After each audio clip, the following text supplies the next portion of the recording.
হনুমানের পর আবারও বক্স অফিসে ঝড়। তেলুগু সুপারস্টার তেজা সাজ্জা ফের আলোচনায়। এবার মিরাই দিয়ে গড়লেন নতুন ইতিহাস। মাত্র 4 দিনেই 50 কোটির বেশি আয়। গত শুক্রবার মুক্তি পেয়েছে বহু প্রতীক্ষিত অ্যাকশন ফ্যান্টাসি সিনেমা মিরাই। প্রথম দিনেই ভারতের বক্স অফিসে চমক দেখিয়ে সিনেমাটি আয় করে 13 কোটি রুপি। এতেই স্পষ্ট হয়ে যায় দর্শকদের মধ্যে কেমন উত্তেজনা ছিল মিরাই ঘিরে।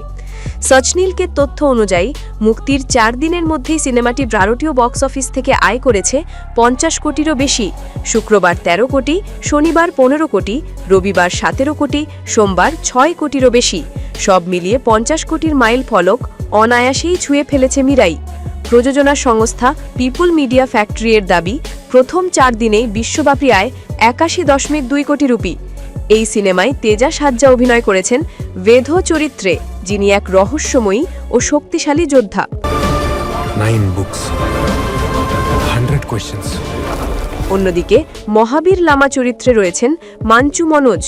সিনেমাটি পরিচালনা করেছেন কার্তিক গাট্টামনেনি, যিনি এর আগেও ভিজুয়াল স্টাইলে নিজস্ব স্বাক্ষর রেখেছেন। অ্যাকশন, ভিএফএক্স ও থ্রিল সবকিছুতেই চমৎকার ব্যালেন্স রেখেছে মিরাই। যেভাবে সিনেমাটি এগোচ্ছে তাতে 100 কোটির ক্লাবে ঢোকা শুধু সময়ের ব্যাপার।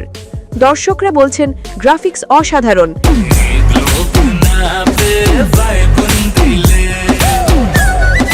তেজা সাজ্জার পারফরমেন্স মন কাড়ার মতো, একদম হলিউড লেভেলের ফিল পেয়েছি। হনুমানের পর মিরাই, তেজা সাজ্জা এখন স্পষ্টভাবে প্রমাণ করছেন তিনি শুধু তেলুগু ইন্ডাস্ট্রির নয়, পুরো ভারতীয় সিনেমার উজ্জ্বল ভবিষ্যৎ। আপনার কি মিরাই দেখা হয়ে গেছে? নিচে কমেন্টে জানিয়ে দিন কেমন লেগেছে সিনেমাটি। এই রকম আরও আপডেট পেতে আমাদের চ্যানেলটি সাবস্ক্রাইব করুন।